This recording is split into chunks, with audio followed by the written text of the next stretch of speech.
what is up, Crocs and Clan members, Pokemon fans, question mark, Legend of Ember fans, though, that's the one. Chapters 11 and 12 review is here. What's up?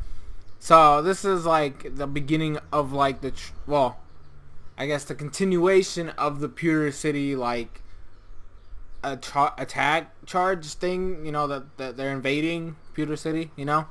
And this was actually, these were really interesting chapters. I gotta say, I like what happened in, I mean, it was a little extreme in chapter 11, but chapter 12 is setting up something really crazy and really cool, so I'm looking forward to what's gonna happen to that. So chapter 11 is like when the thing starts, right? You know, you're supposed to be in your positions, the explosions are gonna happen, you gotta go in the buildings and try to find the research building and try to destroy all the facts and all that stuff, right?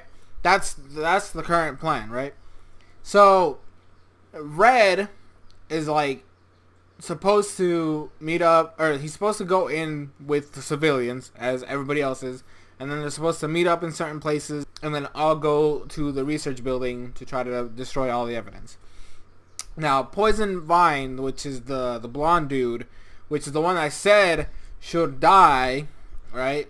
He did the thing. He screamed out the top of his lungs, you know, freedom, blah, blah, blah, and then he gets shot by Sergeant Boulder and a lot of, you know, a couple other of the military as a traitor. And then Sergeant Boulder, with his authority, starts telling, okay, you do this, you do that, round up all the civilians, make sure the prisoners don't escape, find all the FLF members, and kill them all. You know, like, he was being ruthless. Now, the thing is, Red in his mind is like, wait a minute. Aging Rock was supposed to be with Poison Vine. What the hell happened there? Right? And then he didn't meet up with Red where they were supposed to meet up. Right? And then when they start leaving, you get the chick, I forget her name. Right? But she actually gets captured, and she's like, you know, by the, not by the military, or the, you know, the military of the Orient Empire. No, she got captured by the Medellin, and like they got killed. Like her and a military like soldier were both captured, and like I guess they were using Diglett, is the Pokemon I'm gonna assume was used as a digger, and they shoved them down there, and then they threw poison gas in there, and they died. So I was like, wait a minute. I mean, why kill both of them? But then again, but when chapter 12 happened, I understood why this whole thing happened. So, you have Red, like, he can't do anything, right? She's just dying right there. And he's trying to reach the research building. And, like, he's like, damn, this is not okay, man.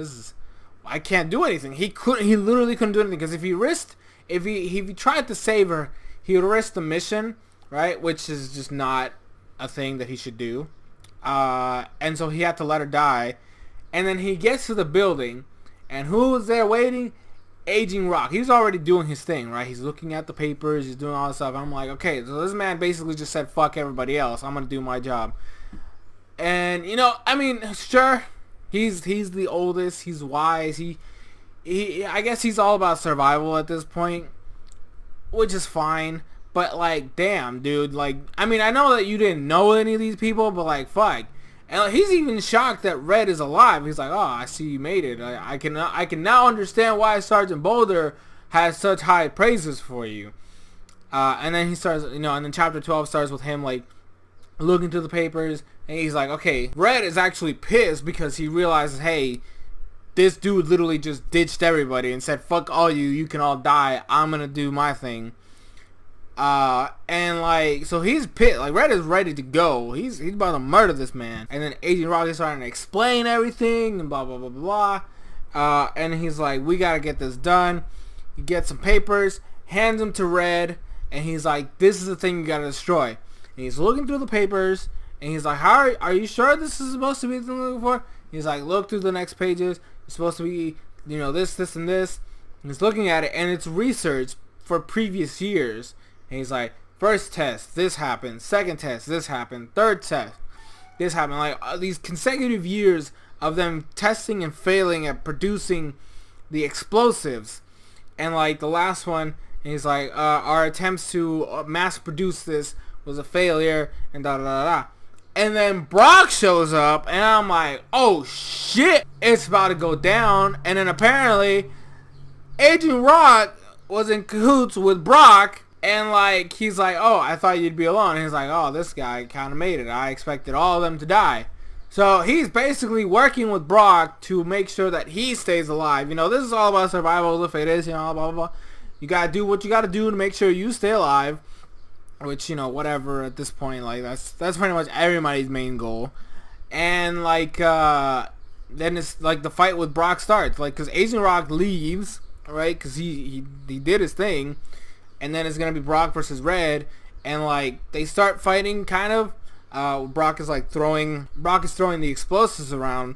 And Red is, like, avoiding them, running around. He actually tries to use the flamethrower once to cause a small explosion. But the fight begins now. Like, Brock is interested in Red. He's like, oh, you're actually better than I thought you were. Typical villain shit, you know. And then the fight, chapter 13 is where the fight's really going to get intense. Like, I can't wait for that. I really want to know what's going to happen with Agent Rock. Because he told Red a fact that Joey told me in the interview. When Red explains, aren't we the good guys? Like, what he did was wrong.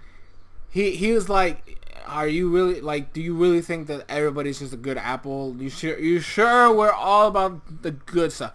Freedom is escaping us. You really think we're going to just do what's the best, you know, in terms of, like, a good guy perspective? No, right? So he really starts thinking into the idea, like, shit, maybe shit is corrupt all over the place, right? So Agent Rock, you know, he did what he had to do to survive. Right? He's trying to make sure he doesn't die so that he can do his missions, right? So he's going to do whatever it takes to make sure that he's always good to go. Gotta respect the man for that, man. It's like, shit. But yeah, it's pretty intense chapters. I cannot wait to see how the fight with Brock is going to be. Granted, from what I'm seeing, he's not going to fail at this point. The way it's setting up, there's no way he's going to fail because you already killed two of the other operatives, and one of them ended up being like a double crosser. Realistically speaking, it's not, because he was still doing his mission. Just I don't know. So like, there's no reason for Red to lose now because Sergeant Boulder's not gonna save him, and all the other ones are just gone. So, yep, that's gonna be it. Can't wait to see what's gonna happen. This has been SoresanCrockxen, and I'll see you guys in future videos.